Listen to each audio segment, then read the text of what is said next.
Hi, I'm Mark Orwoll for Highbrow Magazine, and I've got a movie review for you.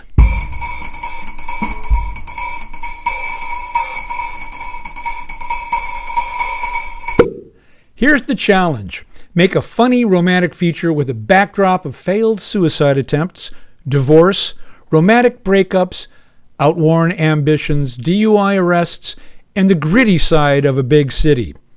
Not exactly Sleepless in Seattle. And yet the Baltimorons fires on all 8 cylinders to become what may be the happiest holiday film of 2025. A date night movie for any month, and one of the most charming pictures I've seen this year.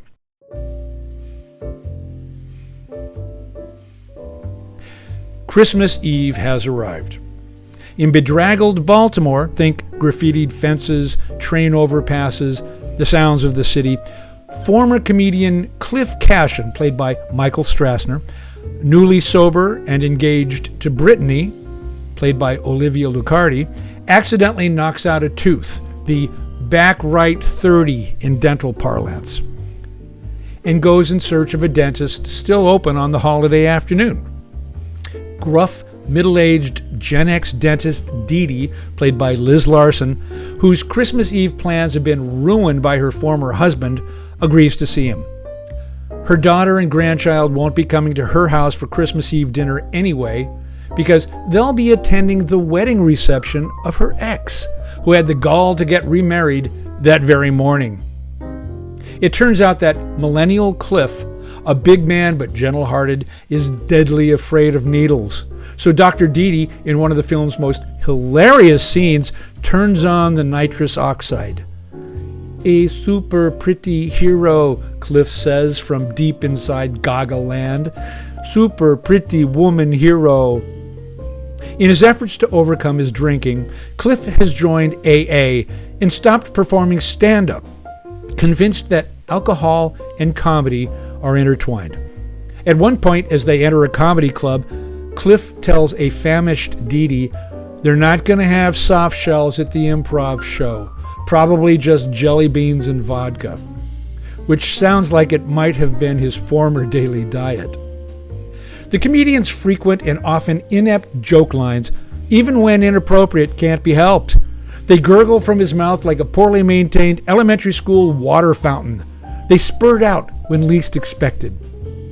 As Cliff and Dee Dee head out into the dark holiday night of a Baltimore winter, awkward, slightly felonious incidents crop up, eventually leading to an arrest.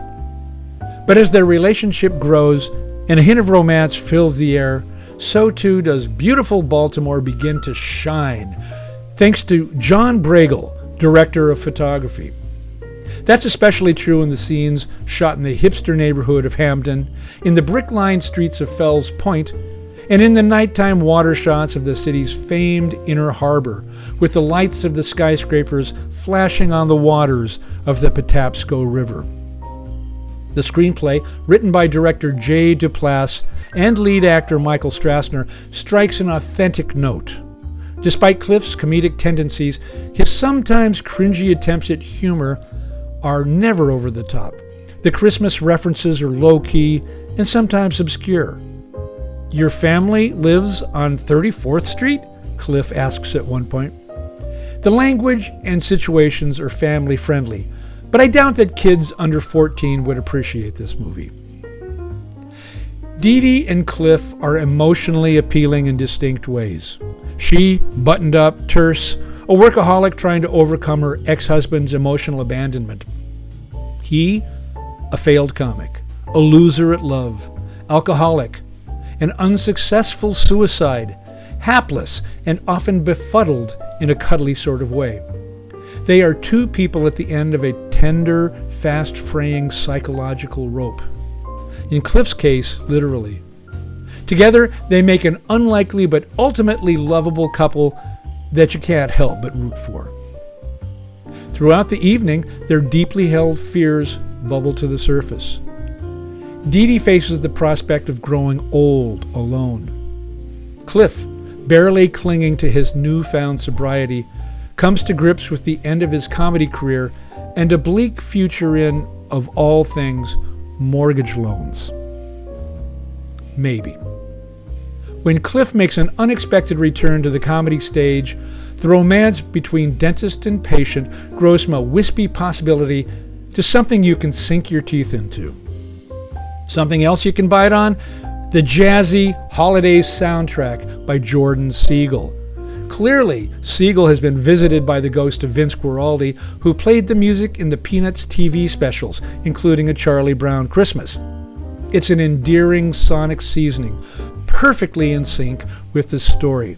I'm adding the soundtrack to my own Christmas wish list. The film's pacing is precise.